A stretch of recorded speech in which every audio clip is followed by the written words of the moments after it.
Alpha. Ay, ay, ay, ay, ay. Mastodon! Pterodactyl. Triceratops! Saber-tooth tiger. Tyrannosaurus!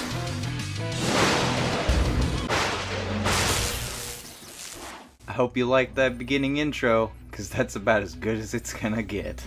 Yo dudes, today we're going to be doing a first reaction for Power Rangers Mega Battle. This is a PS4, Xbox One title. It is a Double Dragon, Fatal Fury, side-scrolling beat-em-up, whichever way you want to classify it as.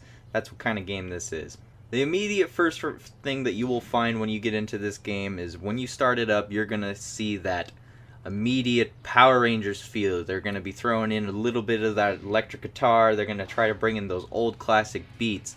But then you're going to be slowly downsizing on that feeling when you realize that they're not able to play all of the original sounds, which I assume is through copyright problems. Unfortunately, it kind of just slowly dwindles down as you start playing. The sound quality is not very good. It sounds actually like they literally ripped out the audio from the original Mighty Morphin Power Rangers episode and just kind of plastered them inside of the game. You'll be listening to the characters while you play, and you'll just hear their reactions. There is a little bit of music from the original episodes, but unfortunately they've had to adapt to it a slight bit, which seems to have affected the quality quite a bit in my personal opinion.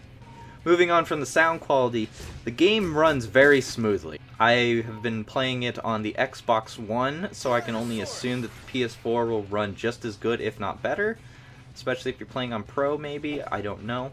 The only time I ever felt like there was a problem was sometimes there's that little bit of hit detection for hitting an enemy. That's normal for this type of side-scrolling beat-em-up game. Every now and again, you're just not positioning yourself perfectly like the game wants you to, and you're just gonna sometimes miss. And I think that's why they give you so many different options with fighting. Which brings to the point of the combat system. The combat system actually is not terrible. It's actually very fun. Only when you are in Power Ranger form. It seems there will be times when you're not a Power Ranger and you will be in just your normal human form. At this point, you are in human form. You are put down to only having one jump. You are put down to having a basic 3-hit combo and jump attack. Other than that, there's not much else you can do. When you're in a Power Ranger form, you immediately have combo potential, you have juggling, you have a sword heavy attack, or whatever your character is. You'll have a heavy attack based on the character's weapon. So for the Red Ranger, you'll get a sword. For the Black, you'll get an axe. Pink Ranger will get the bow. And each Ranger also has their blaster to shoot from a distance, which I highly advise using just due to the craziness of how scattered the putties get around the battlefield. Which comes to the skill tree. The skill tree is good, but bad. The skill tree is a lot in it. There's your basic, hey, here's a combo you can learn. Hey, increase your health, increase your energy, increase how fast you are. It's all generic upgrades. There's a couple upgrades that are for comboing with your teammates, and that's about it. The problem with both of these aspects is, one, the game is couch co-op only. There is no online portion of this game whatsoever, nor have we heard anything from Bandai Namco that there will be online. Now, with actually leveling up in the game, it's a little bit difficult, mostly due to the fact that every enemy does drop experience. The problem is that no matter what, you are bound to an area when there's a fight that breaks out, and you can never go back to the last place you went to.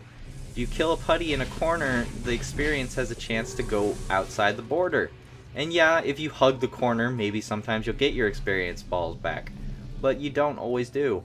There is a chance that in a crazy fight, you're going to kill a couple enemies, and there's going to be this stronger enemy that gets in your way.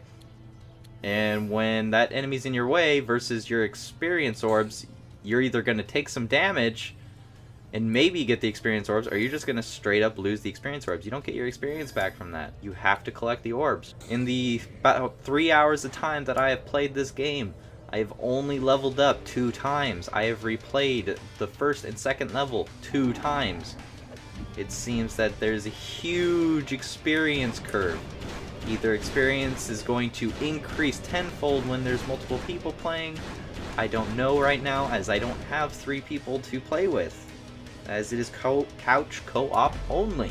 The only other thing to talk about for a first impression would probably have to be the Megazord battles, the boss battles. The boss battles at first seem to be like almost like a generic side-scrolling Mega Man type battle. You're gonna have a generic setup of how the enemy will attack you.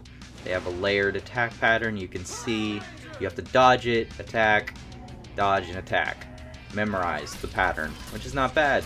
But then when you get to the Megazord battles, this is when the fan service starts hitting. The Megazord battle takes place of two types of fighting. The tank mode, and then the Megazord form. The tank mode, you'll be shooting out other energy attacks going at you, trying to make sure you don't get hurt. And then there will be weak points on the enemy giant boss that you have to attack. Once you get past this tank mode fight, you'll go into a second fight where you will be doing quick time events. The Megazord battle is nothing but quick time events and button smashing.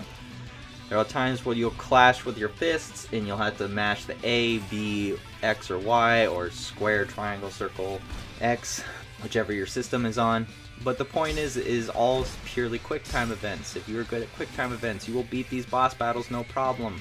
Otherwise, it is pure fan service, as it does a giant finishing move just to show off. So, overall, what's my first reaction? I'm a little disappointed. There's only couch co-op. The leveling is extensively dragged out. The battle system is not hard, but it's not necessarily fair either. I had a fair bit of time where I would get hit like 2 or 3 times, and I'd already lose half my health. And there's not very many points at where you can destroy environmental points and get your health back, and there's no health orbs that drop from enemies, except for stronger enemies that actually take a portion of your time to defeat. So overall, would I say this is worth $15 just from the first couple hours of playing? Yeah, $15, nothing more. If this game was $20, if this game was $25, $30, I would tell Bandai Namco to go and shove it. This game is nowhere near worth more than $15. In fact, it's a good thing they priced it at $15 because that's the only judgmental thing you can say that was a good thing about this game. Every other aspect of this game I can say honest to heart, they probably could have improved on. They could have taken an extra month or two to tweak out. They could have taken the extra time to push it back to make it worth more than $15. This game is going to undersell dramatically just for the couch co-op only. Anyways, I hope this video helped you guys to decide if you really wanted to jump into Mighty Morphin Power Rangers Mega Battle. Anyways, take it easy, dudes.